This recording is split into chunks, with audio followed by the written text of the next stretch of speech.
apakah P3K bisa menambah gelar? Karena kan tadi disebutkan kalau P3K tidak bisa mendapatkan izin atau tugas belajar.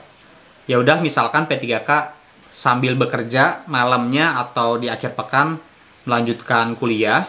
Setelah kuliah, gelar yang lebih tinggi tersebut rencananya ingin diajukan agar bisa menambah gelar secara resmi di kantor. Apakah bisa seperti itu? Di sini tidak ada jawabannya secara langsung. Namun kalau kita lihat lebih dalam di peraturan PNS, persyaratan untuk pencatuman gelar atau penambahan gelar dari BKN seperti ini. 1. Terdapat surat pengantar atau usul. 2. SK kenaikan pangkat terakhir atau SK CPNS. 3. Fotokopi surat izin belajar atau tugas belajar. 4. Ijazah dan transkrip nilai.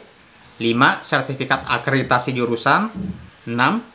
SK mutasi bagi PNS dengan izin belajar yang pindah tugas saat sedang melanjutkan pendidikan. Nah, dari sini kira-kira Anda tahu nggak apa yang membuat P3K tidak bisa menambah gelar? Nah, di sini kalau kita lihat, di poin 3 terdapat persyaratan fotokopi surat izin belajar atau tugas belajar, yang mana ini tidak dapat dimiliki oleh P3K, karena surat atau tugas belajar ini hanya ada di peraturan PNS.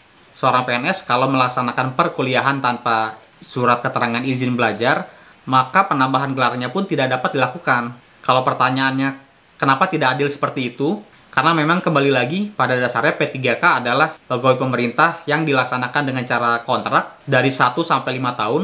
Logikanya, kalau kontraknya 1 tahun, atau 2 tahun, atau bahkan 5 tahun, sedangkan habis waktunya dalam 2 tahun untuk belajar, artinya kontrak tersebut tidak dapat terlaksana dengan baik.